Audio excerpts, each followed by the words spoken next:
What's going on, y'all? It's Cone back here again today with another video, and today I want to talk for a bit about Dallas. The Mavericks have been pretty good over the last 5 years, really ever since they somehow landed Luka Doncic in the 2018 draft, despite going into it with the 5th overall pick. To me, this is one of the greatest draft day robberies of all time. The fact that the other 4 teams ahead of them let the Mavericks end up with Luka is wild, but regardless, they get Luka Doncic, and ever since he's been in town, he's been historically great. He's made All-NBA first team 4 times out of his first 5 seasons, led to the Mavericks 3 times, including a 2022 Western Conference Finals appearance against the Golden State Warriors. Now, of course, they would end up losing this series in a pretty quick 5 games, but it was still a big milestone for Dallas to even make it this far in the first place. They hadn't been to a Western Conference Finals since they won the title back in 2011, over a decade ago, and Luka had gotten them back to this point in just 4 seasons. He was still really young, yet rapidly ascending the ranks of players, and it felt like sooner than later he'd be in the conversation for best in the world,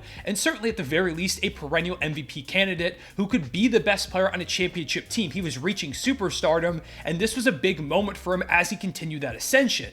Jason Kidd also did a great job in his first year as head coach, getting this team to really buy in on the defensive end, which became their calling card all throughout the season.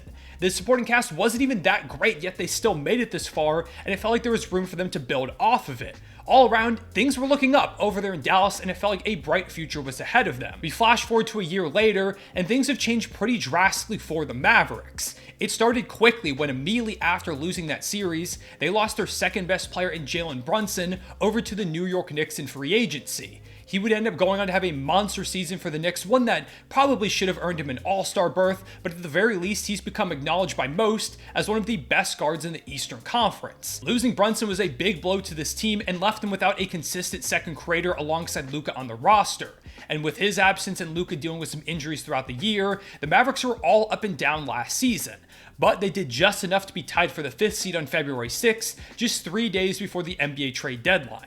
When, of course, as you all know, they made the blockbuster move that would end up defining their season, dealing for Kyrie Irving from the Brooklyn Nets in exchange for Dorian Finney-Smith, Spencer Dinwiddie, a 2027 and 2029 second-round pick, and their 2029 first-round pick unprotected. It was a shocking move that seemed like it could really shake up a tightly packed Western Conference playoff picture by giving Luka the best teammate that he had ever had in that consistent elite scoring option next to him, a team that really could use one outside of Luka Doncic. When the move happened, I loved it. I thought it was a great idea to give Luka this more talent, give him a partner in the backcourt. But I did have a caveat. I said that with this move and losing a guy like Dorian Finney-Smith, who's one of their better defenders, and now adding Kyrie next to Luka, who's never been a great defender, they needed to add some type of defensive presence. They had to shore up that end of the ball before the deadline passed. Unfortunately, the Mavericks made no effort to do that and left through the deadline without really making any more moves of substance. As you probably already know, this was a massive mistake by the Mavericks front office, and one that ultimately sunk their year entirely. Offensively, as you would expect with adding Kyrie Irving to this team, the offense shot up. They went from an offensive rating of 109.2 pre-trade deadline to 119.2 post-trade deadline, which is elite. That is an incredible offense. But on the other side, the defense went from an 108.8 defensive rating to 120.4, which is completely disastrous. Luke and Kyrie would end up playing in 16 of the Mavericks' remaining 26 games after the deadline, and over those games, the team went 5-11, with the team spiraling down the standings to the point where they didn't even make the play-in tournament, finishing the year 9-17. Overall, it was just a disastrous end to the year for the franchise, one that had many questioning if the Kyrie trade was a massive mistake, especially with the fact that he could potentially leave in the offseason for nothing in free agency. This also came alongside reports from Tim McMahon on ESPN that the Mavericks were becoming afraid that Luka Doncic could request a trade as soon as the summer of 2024 if the Mavericks didn't improve. Things were looking really bleak over there in Dallas after again being so bright just about a year ago. It very quickly became clear that this was a critical offseason for the Mavericks that they had to get right, or else it could have drastic consequences not just now, but for a really long time in Dallas. And if you ask me, I think they did a pretty good job overall. Let's go ahead and break all their moves down.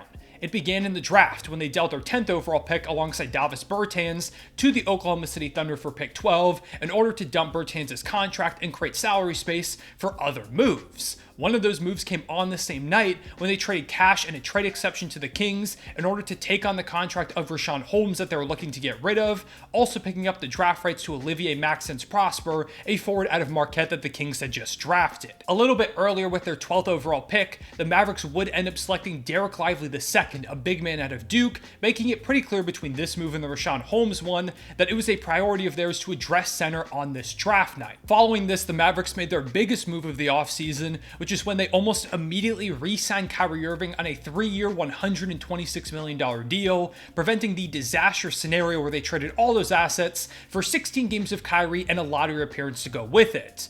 I saw some people say that they should have let Kyrie walk to keep salary space, but to me that would have been crazy. Dallas has never been very good at getting free agents to come over there. It's been kind of a running theme of free agencies where there's rumors that, oh, maybe this guy's interested in Dallas, and then they end up going literally anywhere else. So you can't risk letting Kyrie walk, who again is the best player that Luka's ever played alongside, and you gave up all these assets for, to hope that someone else is going to come here. That just would have been crazy to me. So they brought back Kyrie, which ultimately they had to do.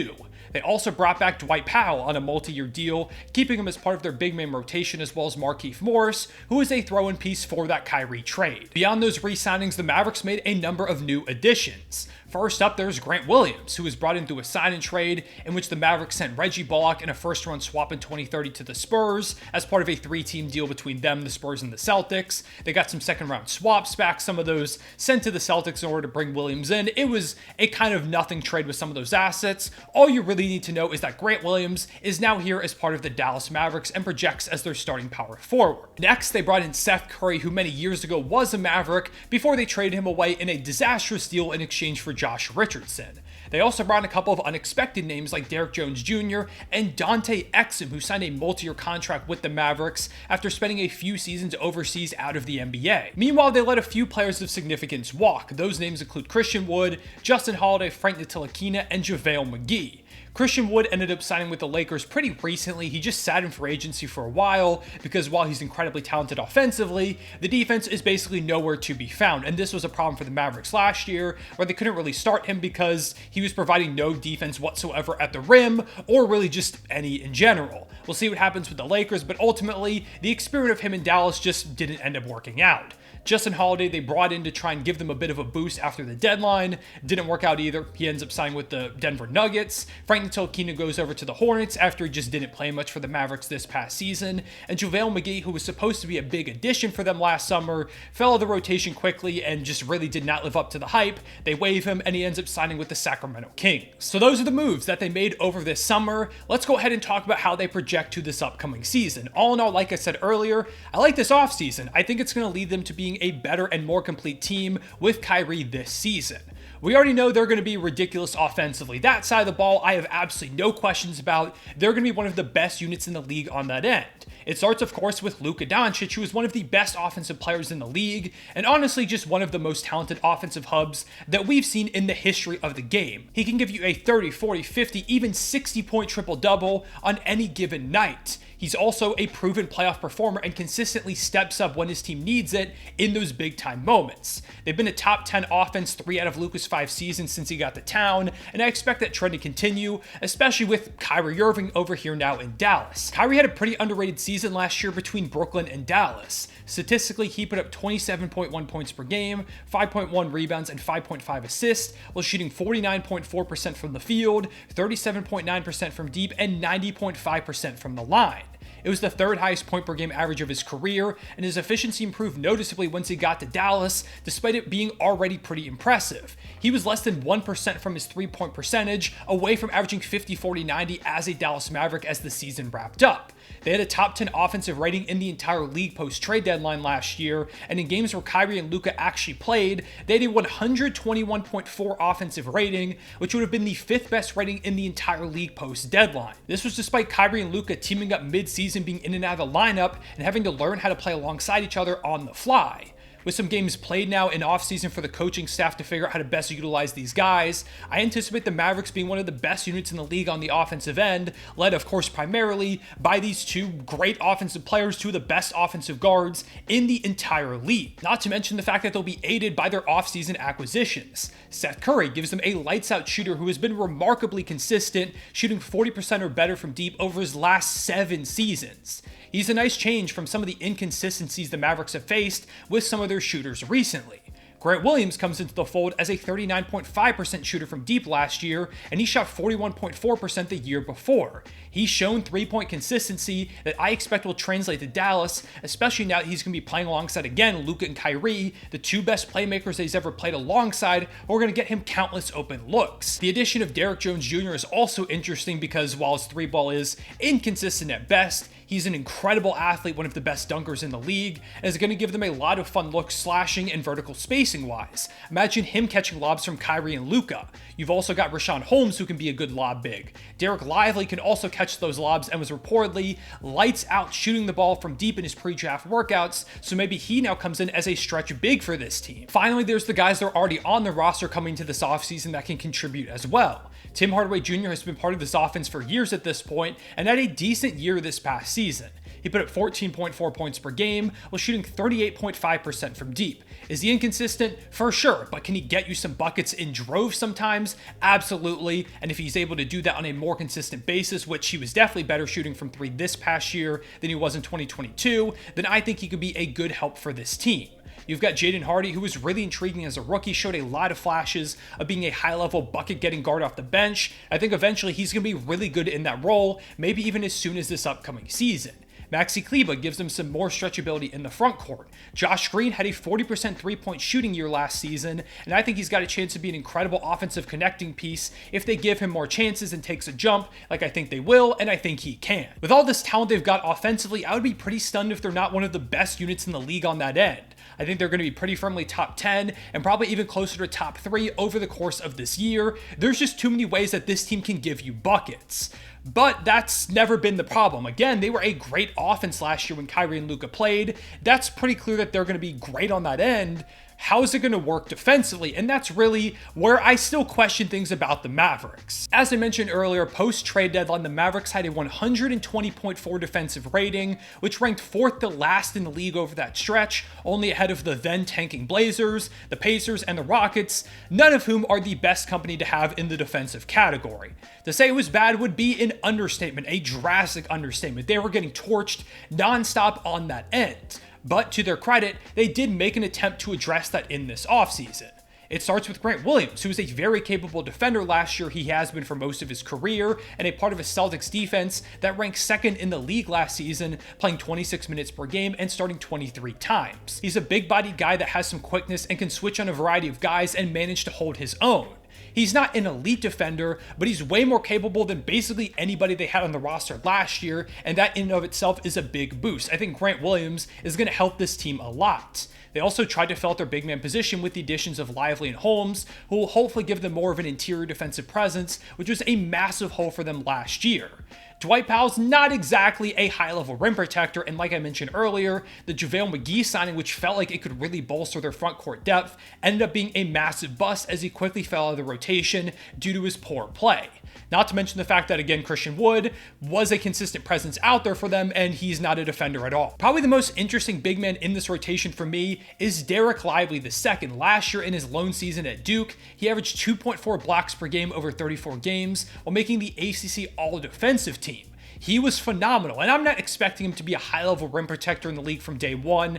It's incredibly rare that a rookie is able to do that, but I do think he gives the Mavericks an intriguing option at the center spot, and if he comes around sooner than expected and looks polished from day one, I could certainly see him getting some starts throughout the year as a potential floor-stretching, shot-blocking big that would work perfectly with Luka and Kyrie out there. To me, he's a big swing factor for this team. What Derek Lively eventually becomes could really determine the fate of this Mavericks team over the next few years. Meanwhile, Richaun Holmes didn't really play much last season, but when he did play in 2022, He was a decent rim presence. He wasn't great by any means, but even just being solid is somewhat of an upgrade for this roster, so maybe Holmes does bring some of that over here to Dallas.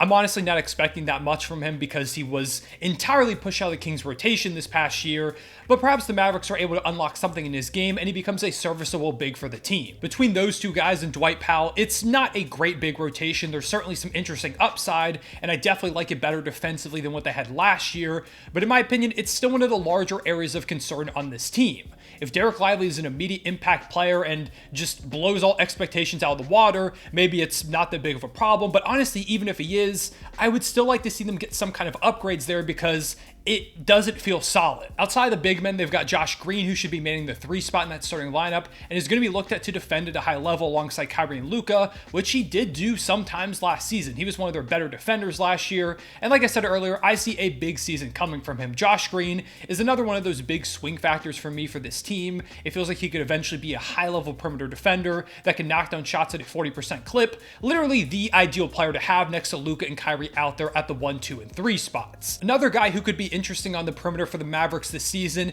is Olivier Maxence Prosper, who, as I mentioned earlier, they got from the Kings in that Richaun Holmes deal on draft night. Prosper was pretty good his final season at Marquette and slowly rose up draft boards to the point where he was a first-round selection.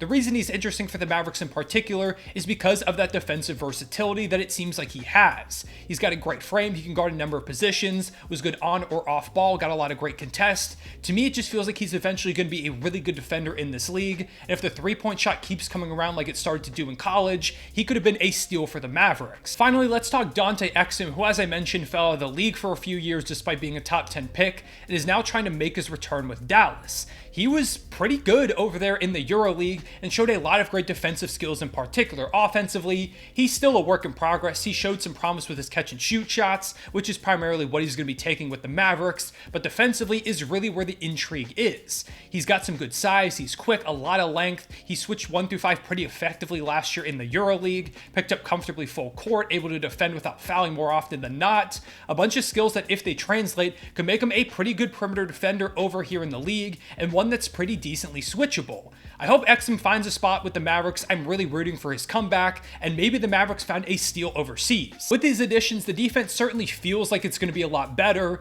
but the question is it going to be enough? Because like I mentioned, last year it was one of the worst when Kyrie and Luka were playing. Did they do enough to turn it from a bottom 4 defense to one that's sustainable enough for them to win some games in a very tough Western Conference with a lot of great offensive threats? Although with the offense, if it's as good as I think it could be, maybe they'll just outscore a lot of teams a la the Sacramento Kings last year, but it's certainly something to keep an eye on. Plus, a lot of their defensive additions are kind of hypothetical. Can Dante Exum translate back to the league with some of the skills that he showed?